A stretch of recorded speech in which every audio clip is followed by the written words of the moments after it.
Nako, kumpirmado talaga daw si Senator Dante Marcoleta ayon kay Senator Amy Marcos na sa krami daw yata ay nagkaagawan o nagkakagulo na tila baga sabi dito na paano i-serve ang warrant, no? At hindi nila alam kung paano i-serve, no? Nabigat na bigat siguro sila, no? Sabi ko nga sa inyo, kung may kasalanan yung tao at talaga napapatunayan yung talagang legit at yung plunder ay talagang galing sa gobyerno yung pera niyan, paano? Kasuhan nyo si Senator Marcoleta.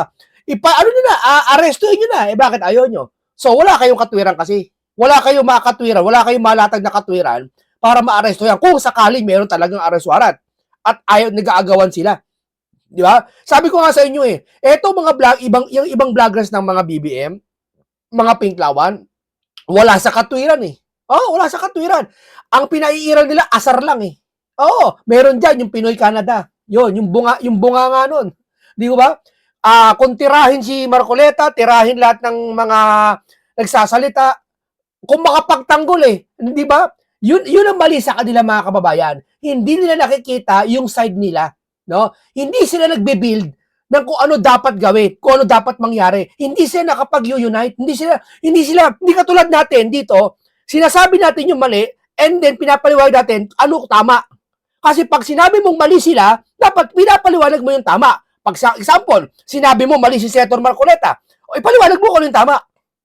Di ba? Kung sabihin na mali, pwede ba yun sawayin mo yung bata? Pinalo mo yung bata. Pinalo mo yung bata. Pinalo mo. Alam ba? Pinalo mo yung anak mo. Ha? Hindi mo sabihin sa kanya, ba't siya pinalo? Magkaano yun? Ba't ako pinalo nito? Ano problema nito? Sasabihin mo yung ano yung tama sa kanya. Ito kasi kaya kita pinalo. Di ba? Kung kayo sila, hindi.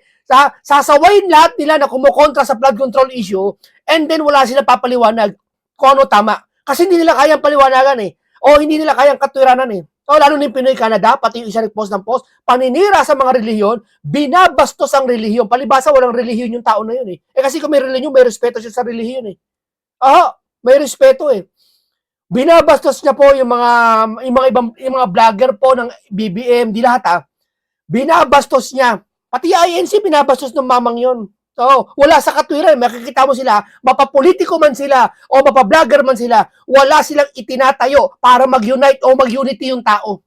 Wala. Lagi silang distraction. Kung sino yung nakikita nilang nagsasalita labang sa flood control issue na to, dinidistract nila. Wala silang itinatayo na para magpundasyon sila para magkaroon ng pagkakaisa ang tao. Wala nun.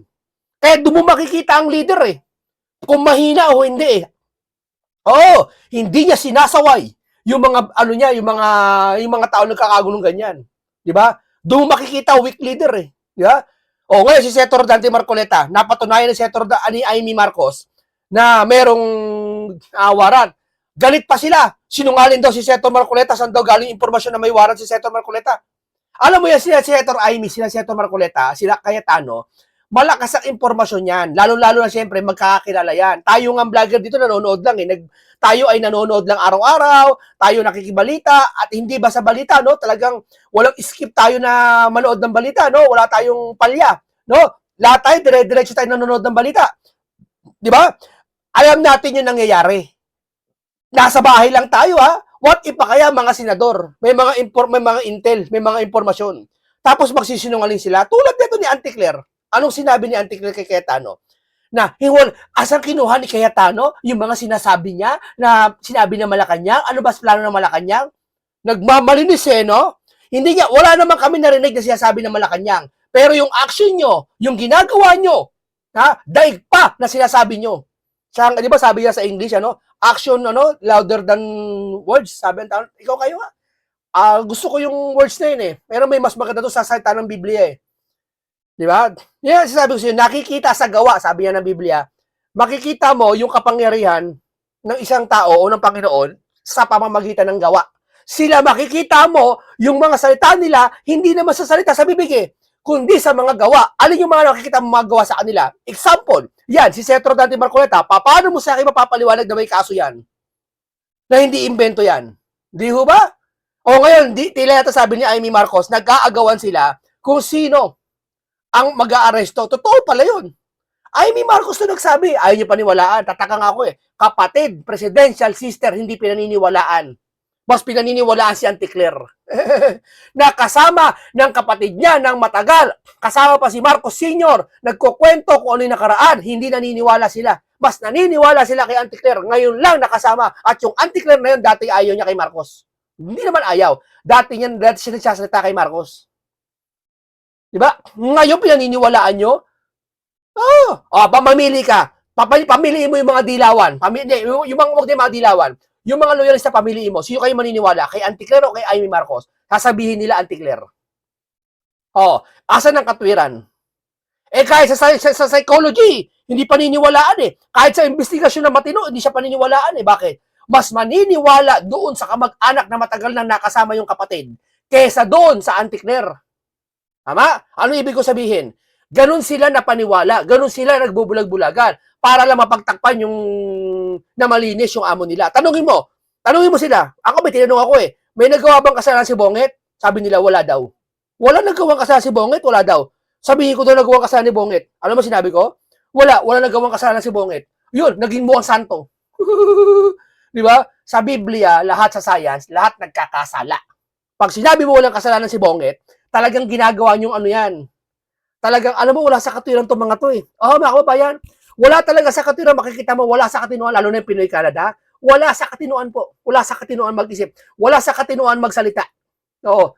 Biruin mo, sabihin niya sa INC na pinagbumura niya, ganun-ganon, siraulo daw, ganun-ganon. Di ba? Tapos sasabihin niya, ano-an niya natapos ni Duterte yung proyekto. Bidang-bida niya lagi yun eh. Paborito niyang linya yun eh. Ako, tatanungin mo, ano tapos ni Pangulong Duterte na proyekto? Wala. Pero may nasimulan. Hindi lahat po na nasimulan ay kailangan mong tapusin sa termino mo. Wala ka sa katwiran. Magising ka. Di ba? Ang gusto mo lang kasi galit. Wala kang binubuong pagkakaisa. Wala kayong mga vlogger diyan. Mga vlogger, wala silang binubuong pagkakaisa. Lagi sila gusto watak-watak, gusto isa lang kampihan. Mali 'yun. Di ho ba?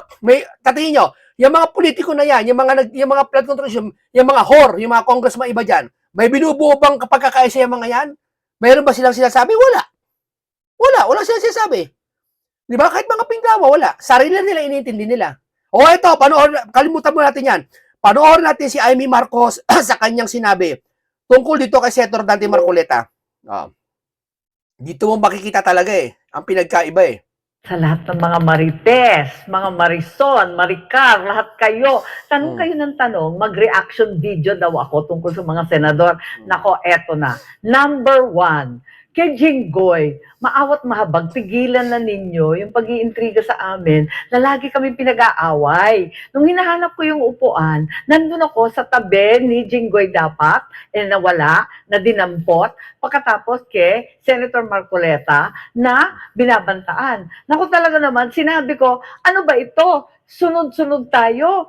Iniisa-isa tayong i-plunder. Yun ang sinabi. Alam mo si Amy Marcos, ganito lang yan Bagaman walang tiwala sa kanya yung ibang tao. No, maski naman ako, wala naman ako masyadong tiwala sa kanya, pero may kabilang parte na paniniwalaan mo Di ba? Na talagang nakikita naman na talagang, halimbawa, hindi ka ba naniniwala kapatid niya? Sinasabi niya kung ano yung mga nangyayari sa Malacanang? At nakikita niya talaga bilang Marcos din siya. May kamag-anak si BBM na kamag-anak niya siyempre. Na hindi naman nila sila magkakaaway. Ang magkakaaway lang, eto. Pero yung mga kamag-anak nila, hindi na magkakaaway. Siyempre, nagkakakwentuhan yan. Di ba kahit sa mag-anak ganun, kaaway mo nanay niya, pero anak niya hindi mo kaaway. Kinukwento minsan sa'yo, uy, si nanay galit sa'yo. Di ba? May ganun Ganyan din siya mga yan. Kaya alam nila impormasyon. Ano ibig kong sabihin? May sinasabi si Amy na dapat paniwalaan at yung dapat yon paniwalaan, nakikita talaga natin. At ito yun. Pakinggan nyo. Wala akong sinasabi na ayoko kay Jinggoy, Grabe. Ang maliwanag, talagang iniisa-isa kami. Ikalawa, ayan, si Joel at si Cheese. Bakit daw ng Judas? Hindi natin alam ang pinagdadaanan ng bawat isa. Kaya nag-Judas yan. Judas na ng tawag yan kasi niya, naduwag yan. Maiintindihan mo rin si Joel sa si Cheese. Bakit? Una, may pamilya yan. Sino ba naman taong gusto makulong? Hindi dito pinag-uusapan kung may kasalanan sila o wala. Dito pinag-uusapan kung bakit sila ay naghudas. Bakit? Takot sila makulong May kasalanan man o sila wala, isa lang ibig sabihin takot sila makulong. At ang tanging paraan nila para hindi sila makulong, lumipat sa kabila. Hindi ba gano'n nangyari doon? O walang gayong utos sa Malacanang. Wala ngang gayong utos sa Malacanang, pero nakikita namin. May narinig ba kayong utos ng Malacanang na lumipat kayo, wala kayong kaso? Wala. Wala kayo at hindi nila pwede iparinig yun. At kung meron man yun, hindi nila pwede sabihin yun. Tama? Ngayon, hindi nyo na kailangan magsalita, mas maliwanag yung nararamdaman namin, nakikita namin. Di ba? Yung nauunawaan namin. Ano yun? Sige, walang sinasabi ang taas na kapag lumipat ka, wala ka ng plunder. Okay, wala nun. Invento lang yon, si Senator Marcoleta halimbawa. Pero sige, aber. Yung lumipat si Chisa at si Joel, nasa na yung kasong hinug na sinasabi ni Rimulya. Di ba wala nga sinasabi yung palasyo, pero nangyayari ngayon. Di ba totoo? Tama? Kasi napaka-imposible. Nasaan yung kaso? Akala ko ba hinug na? Di ibig sabihin, pag lumipat pala, wala ng kaso. Wala man kayo sinasabi, pero naganap yung nangyayari, naganap yung sinasabi. Yung sasabihin, naganap. Yun ang kulang takal sa kanila. Katwiran. Ako, may konting kaalaman sa ginagawa sa kanilang katakot-takot na pressure, katakot-takot na kaso. Ang hirap-hirap talaga kasi ganyan din ang ginagawa sa amin. Tama. Isipin mo may pressuring ka. No choice ka. Maintindihan mo yung dalawa, si Joel sa Achichis. No choice ka eh. May kasalanan ka man, wala. Pag hindi ka lumipat, kakasuhan ka. Sino ba naman gustong makulong ng habang buhay, plunder? Hindi mo makasama pamilya mo. Siyempre, gagawin mo na lahat. Di bali na. Ayaan ko na kahit di matuklasan ng flood control issue. Di ba? Talagang gagawin mo na lahat para wag ka lang makulong.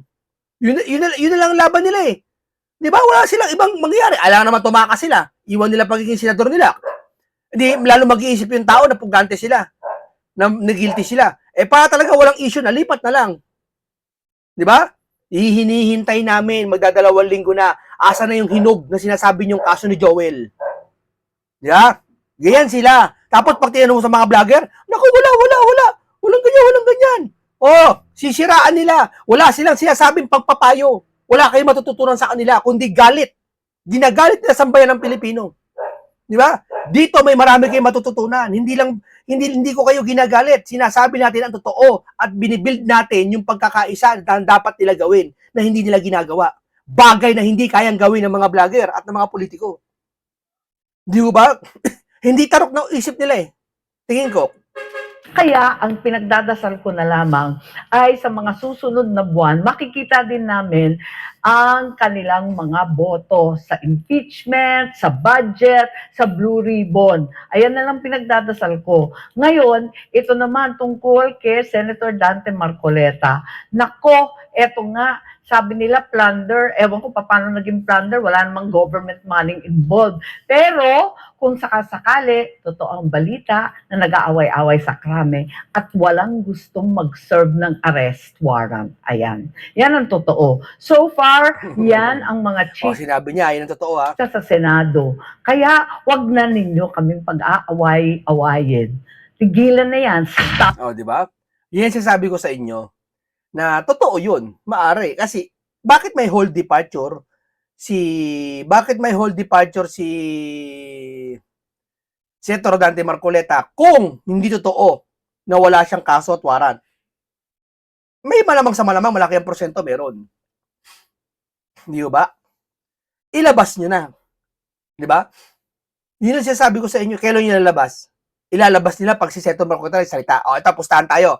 Hindi nila lalabas yun. Pero pag salita si Senator Dante Marcoleta na patungkulit sa flood control, lalabas nila yan. Harap-harapan nilang gaganyanin kayo mga Pilipino. Wala silang pakialam kahit mabuking sila. Basta wag lang matuklasan yung pinatakpan nila. Yun lang yun eh. Paingay nyo to si Auntie Claire. Dito, na-imbier na siya kay Cayetano, no? Hindi niya alam, bluff lang ni Cayetano yung mga sa kanya. 'Di ba? Hindi niya alam kung pinapakagat na ni Cayetano si Auntie Claire ang palasyo para si Cayetano kasi kahit murahin mo, hindi magagalit. Relax lang sila. Hindi katulad ng mga to, yung mga vlogger. Nakita mo yung mga vlogger ng Pinoy Canada, ng ganyan. Iilan lang sila eh.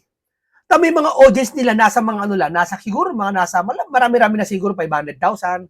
Pero kumpara mo sa milyon na Pilipino, marami na mga 500,000 na naniniwala sa kanila. Yung mga vlogger na mo, iisa lang.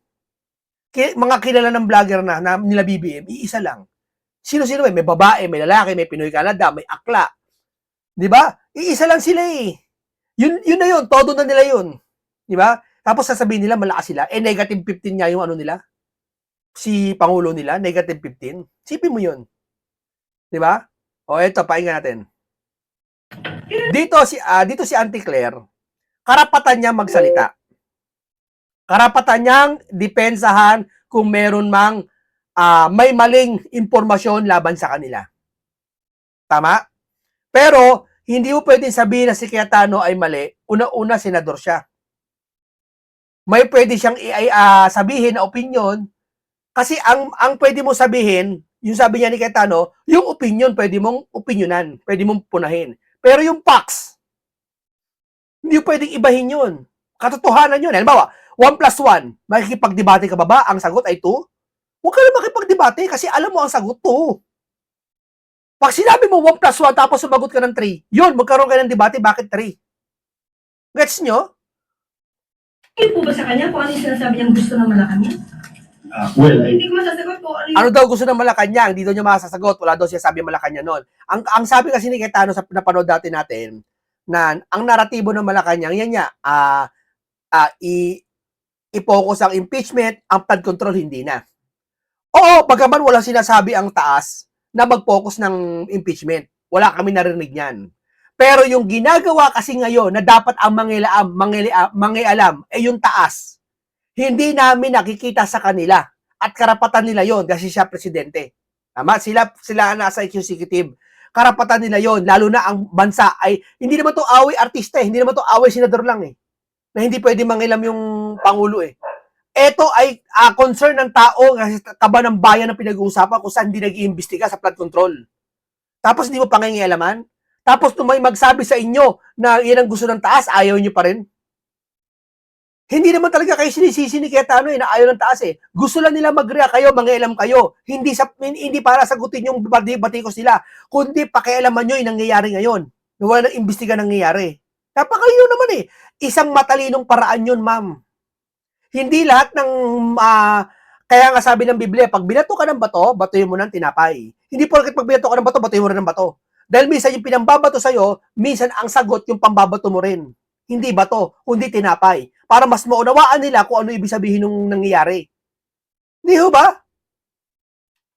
Masusunod ang gusto ng Malacanang. Ano muna yung gusto ng Malacanang? Sa Facebook Live niya po ito, sinabi niyo si Claire, and sinabi niya nga po na magkakaroon ng selected justice kung ang magiging focus lang ay yung impeachment trial ni Vice President Duterte. Sino naman po nagsabi sa kanya na magkakaroon lang ng focus sa impeachment? O, tamo. Sino naman magsabi sa kanya na magkakaroon lang focus sa impeachment? Lumang tugtugin na ma'am eh. Walang aamin kahit na pag-usapan. O, palagay natin di sinabi ng Malacanang niya. O, sinabi man niya, walang aamin pa rin. Alam nga naman sabihin mo yan, sinabi ng Malacanang yan. Eh di kasiraan yun. O, palagay natin, wala nagsabi niyan. Pero, yung act nyo, yung ginagawa nyo, daig nyo pa nagsasalita. Daig nyo pa sinabi yan. Di ba? Hindi namin kailangan marinig na sinabi niyan o hindi. Ang sa amin lang, ayusin yan. Hindi porket binatikos ka ni Cayetano, babatikosin mo rin si Cayetano. Tapos pag nasukol kayo, kukumpara mo, bakit naman dati si Pangulong Duterte, hindi niya ginanyan? Di ba? Wala sa katwiran talaga mga kababayan, wala sa katwiran. Dapat nasa posisyon kayo, ma'am. Kung alam mo si Cayetano mali at ikaw nakakaintindi, dapat ikaw ang nagpapaunawa sa bayan ng Pilipino na hindi na pinapatulan yung mga ganyan mga bagay. Kung alam mong mali si Cayetano, hindi na sinasagot siya. Hindi, pag binati ko siya, babatikusin ko din. Asan ang unity? Akala ko ba magkaisa tayo, sabi ng Pangulo? Akala ko ba bagong Pilipinas? Sa pangunahin nyo pa lang, ganyan na kayo. Hindi kami naniniwala. Diba? Yan sinasabi ko sa inyo. Iba yung sinasabi nyo sa ginagawa nyo. Tama? Ni Vice President. Nakita po natin kung paano gumalaw ang NBI, ang Ombudsman, ang DOJ.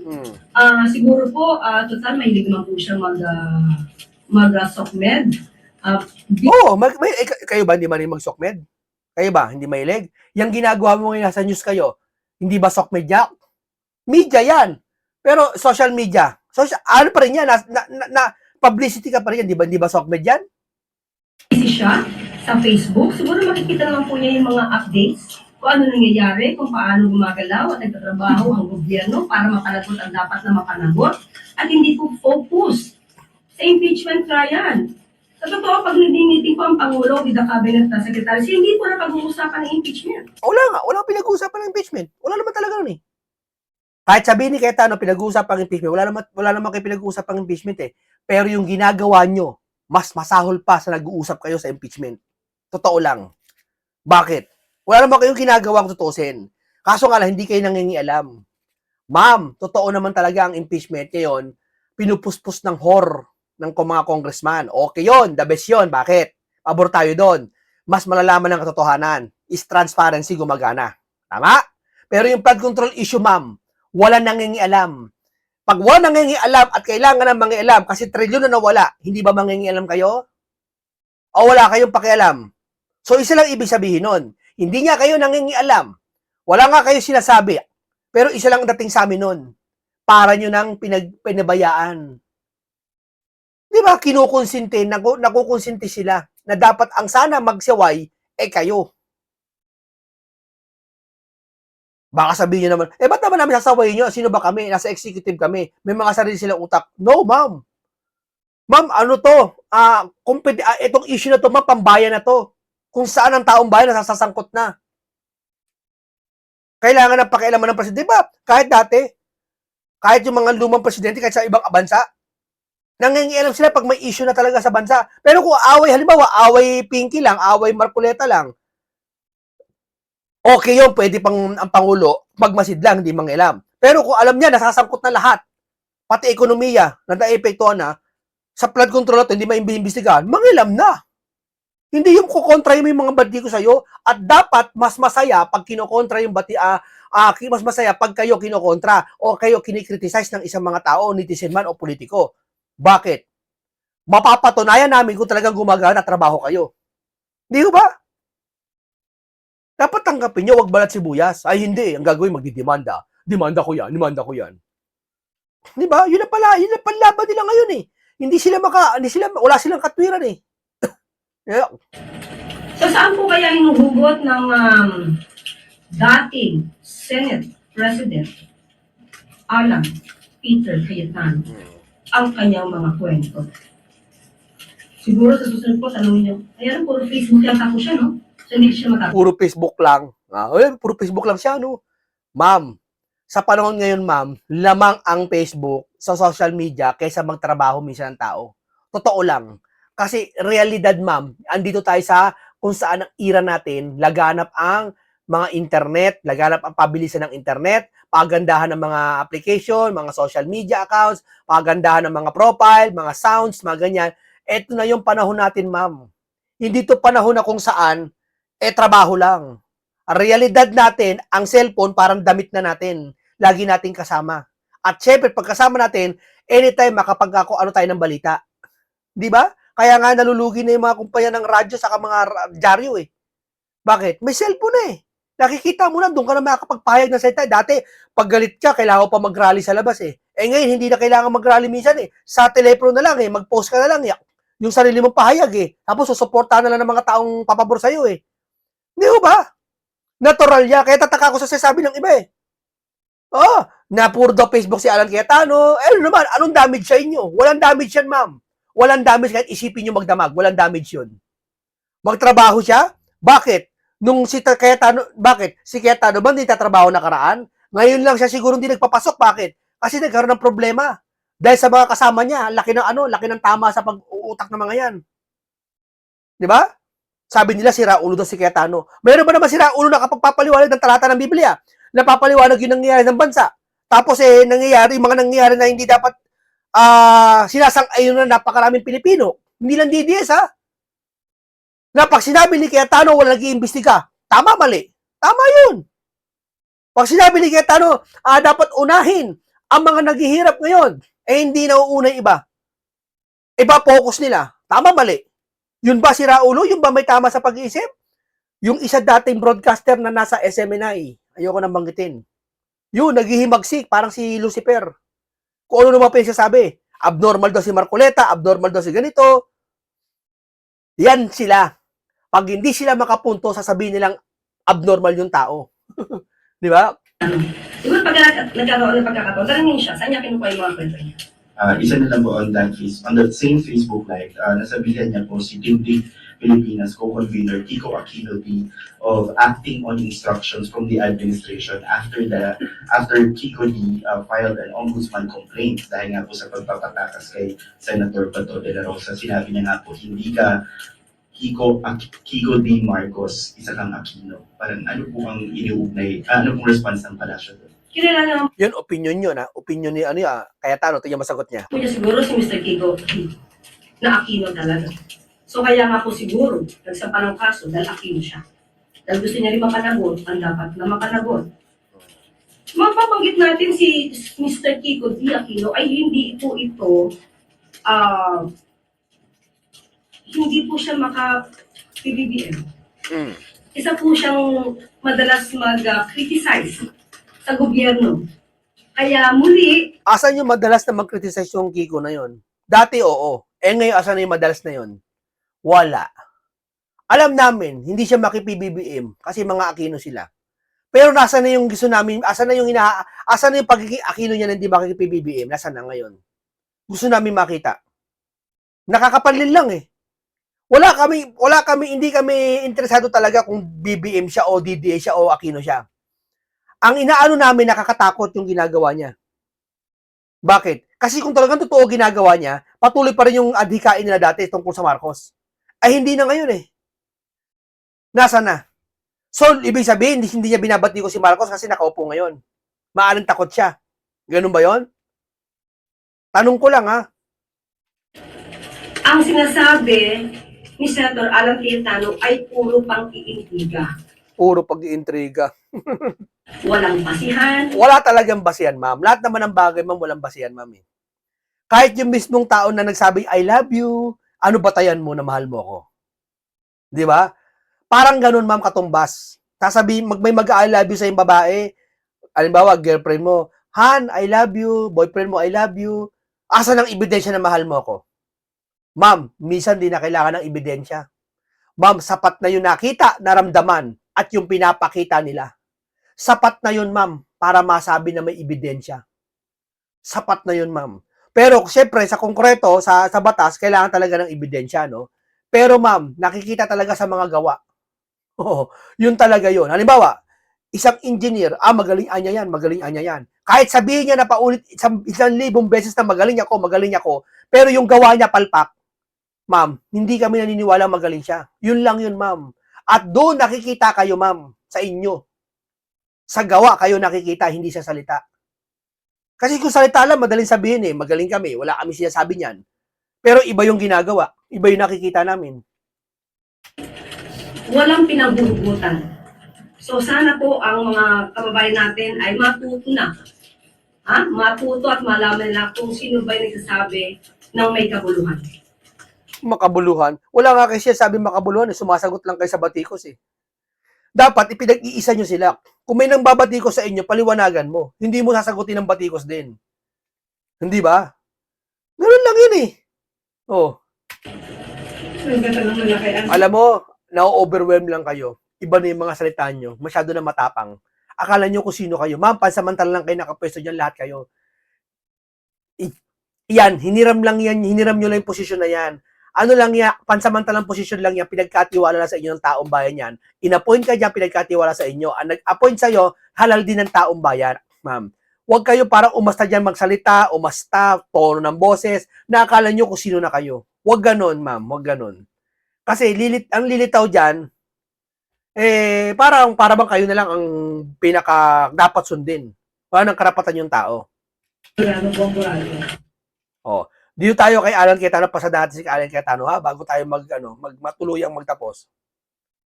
Dito isang lesson to na ito ay marami kayong matututunan kay Cayetano. Hindi to nanghihikayat ha, hindi to para gawin nyo o ganun. Ito, sasabihin niya, isang maraming kapupulutan ng aral na dapat talaga ito talaga yung nangyayari ngayon sa realidad. Praise God for this opportunity. Mga ka-Facebook, family ko sa Facebook, dito po sa Luzon, sa Visayas, Sa Mindanao po, na binisita po natin ang mga taga Davao, Sarangani, at Jensan yesterday. At syempre po, parating special mention ang mga talagang nagmamalasakit, hindi lang sa ating ekonomiya, hindi lang sa kanilang pamilya, pero sa ating buong bansa, ang ating mahal na mga OFWs. Magandang hapon po sa inyo ngayon. Sa pagbati po natin ng magandang hapon ang ating pong topic today, pag-usapan natin ng konti yung impeachment process para bago to mag-umpisa in almost more or less 2 weeks from now, medyo mas familiar na po tayo lahat. Pangalawa po, yung mga issues surrounding the Blue Ribbon Committee and yung ibang statements po na ginawa ng ilan natin mga opisyal, maging si Senator Lacson, maging si Senate President. Tingnan mo, ito yung, nakita yung si Cayetano nagsisigaw-sigaw. Nagwawala, sa galit. Hindi. Relax lang siya. Makikita mo talagang tao makatwiran eh. Sila hindi. Kung ano na yung mga sinasabi nila. Wala na sa lugar. Ito lang. Di ba? Win Gatchalian or si Blue Ribbon Chairperson Erwin Tulfo. O tamo, Blue Ribbon Chairperson. Alam na niya kasi. Di ba? Marunong siya tumanggap ng pagkatalo eh. Pag tama yung quorum. And then today is a special day sa Pamilya Cayetano. Okay. Ang tawag po namin ay everlasting life anniversary, no? Kasi tayo'y naniniwala when you are in Christ, you have everlasting life. So nung binawian ng physical na katawan o ng buhay yung katawan ng aking ama dito, naniniwala kami yun ang birthday niya in heaven. So ano yan, June 24. Tagal na po, 23 years. Parang sobrang tagal, pero syempre dun sa mga nagmamahal sa kanya, parang kahapon lang, no? So let's start with a biblical principle, no? Ang purpose po natin in saying verses ay dalawa. Tama, di ba? Iba yung tirada nila Anticlear kaysa tirada ni Cayetano. Ang ganda sa kanya. Nagbibiblia ka, sama-sama mo naman talaga. Wala bang karapatan yung tao na kahit, alam mo, palagi natin masama, wala bang karapatan magbasa ng Biblia? Di ba? One, I want to communicate that in everything we do, napaka-importante na kasama yung ating creator. Yung creator or yung manufacturer, siya nakakaalam ng purpose ng bawat isa. So, ang nag-manufacture or nag-create ng Toyota o Mitsubishi o BYD, siya may karapatan maglabas ng owner's manual o kaya ng user's guide, di ba? Ang nag-create ng iPhone, Samsung, Huawei, lahat ng napakagagandang mga cellphone, di ba? Yung user guide niyan or yung mga tips or yung mga upgrade sa kanyang operating system, yung manufacturer nakakaalam. So ako'y naniniwala din sa ating bansa, sa mundong ito, meron divine creator. So the second purpose is really not the verse per se, but the biblical principle involved, no? So yung addressing myself to Christians, we believe kasi that the word is a living word, di ba? Ibig sabihin, hindi lang to aral sa eskwelahan, hindi lang to math or science or history. Living word to, it changes you. Having said that, even for non-believers or those who believe something different, or even kasi sa Christian community, di ba, napakadaming denominations, may major differences, for example, evangelicals at saka ang Catholics. But even yung Catholics, di ba, between yung Opus Dei at saka yung Jesuits, or ganun din sa evangelical, kung Pentecostal, kung Baptist, Presbyterian, di ba? Napakarami pong mga pagkakaiba, pero may core beliefs. And these core beliefs, I'll call them principles, di ba? Biblical principles. Kaya paulit-ulit po tayo na we can debate on opinions. Opinion yun eh. So, natural, opinion mo, iba sa opinion ko. So, pag sinabi ni Lani, mas gusto niyang ang suot ko ay blazer or suit. Pag sinabi naman ni Tintoy na, sir, mas gusto ko pag suot mo t-shirt lang na plain. Pag sinabi naman ni George, iba talaga jacket. Kita mo si Robin Padilla, ang kaganda ng jacket, di ba? So, opinion yun eh. di ba? Ang facts, dapat hindi tayo nagdidebate. Totoo yun. Yung sabi ko sa inyo, pag facts, hindi pwede yan. Kaya nga, facts Hindi kinokontra. yun ibig sabihin, yun talaga. Mahal sa'yo sa mundong ito, aside from God, di ba? So, uminit na ulit yung discussion niya ng 2016 pa, 2026 na eh. So, tama si Senator Robin na if there's a reason to call a special session, it'll be that. Di ba? So, hindi po dahilan na wala pang members yung minority sa Committee on Justice because everyone can participate eh. Hindi naman kailangan yung botohan dyan eh. It's really getting to a consensus of what what law will be most proactive and relevant to us, where we can protect our young people, not expose them to criminality, not treat them as hardened criminals, but also deter them and their parents from going into violence and violent crimes. No? So I promise you I'll talk a little bit about the impeachment. So most of the news is about the pre-trial. So just two topics lang. Bakit pre-trial? Kasi if you remember po, nagkaroon ng time during the hearing of former Chief Justice Corona na bumagal at tumagal kasi nga habang nagta-trial, minamark pa yung mga ebidensya. And then, pag ang prosecution biglang nagtanong, pwede bang yung second o third article ang i-present or may skip kami? O kaya kung parehong dokumento or parehong witness ang gagamitin, debate pa parate. So I really have to thank Secjan Joel, Senate Secretary Joel Montales and the professional Senate staff and yung mga researchers ng iba't ibang mga opisina ng mga senador who all agreed na kailangan talaga yan. So although some might think na may ups and downs yan every day, mas mabuti na yan kaso sa everyday sa trial magka-problema. So having said that, the second point kasi I want to make, and I think this is the most important point in the trial, is yung political neutrality or yung impartiality. So all throughout history, ang issue parati sa isang korte is to be impartial. Impartial. Ibig sabihin po, walang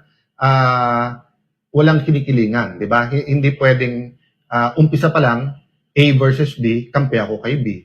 Diba? Kaya nga sa jury system, they have to make sure na yung mga nasa jury hindi biased. So supposedly sa system natin na may judge, sila dapat ay trained na kahit na may personal opinion or may feelings about it, they apply the law. Diba? So for example, kung yung isang judge namatayan dahil sa drunk driving, pero ang batas natin, drunk driving 6 years lang, hindi pwedeng sabihin ng judge, 9 years ikulong yan. Kasi nga, kailangan niya sundin yung batas. But yung judge kasi is trained. So ang problema natin sa senator judges, we're not really trained as judges. Of course, some of us have been in other impeachment trials or whether sa House or sa Senate, so may konti ng experience. But still, ang layo sa training kahit na ng ating MTC or RTC judges, di ba? So, yung impartiality is very important. So, if you remember when we convened the court, ng oath-taking, di ba? Nauna ako at pagkatapos nag-oath naman yung lahat ng senator. Makikita nyo po dito sa resolution adopting the rules of procedure on impeachment trials. Tingnan mo talaga, batay talaga sa resolution si Cayetano, no? Kumpara kay Bendalo, no? Dito po, tapos na tayo ngayon ito. Pinarinig ko lang konti sa inyo yung naputol natin niya kay Cayetano, no? Para fair tayo, para pinakita natin yung buo, no? Okay, maraming salamat po sa inyo. Isang komentaryong punong-puno ng karunungan at kaalaman na naman ang akin natin sa inyo at makabuluhan talakayan naman ito, no? Marami kayong matututunan at masustansyang pag-uusap ang ating hinatid sa inyo, no? Hanggang dito lang po, mabuhay si Senator Dante Marcoleta, Senator Amy, Senator Alan Cayetano, mabuhay lahat kayo, ingat lagi kayo. Paalam po sa inyong lahat.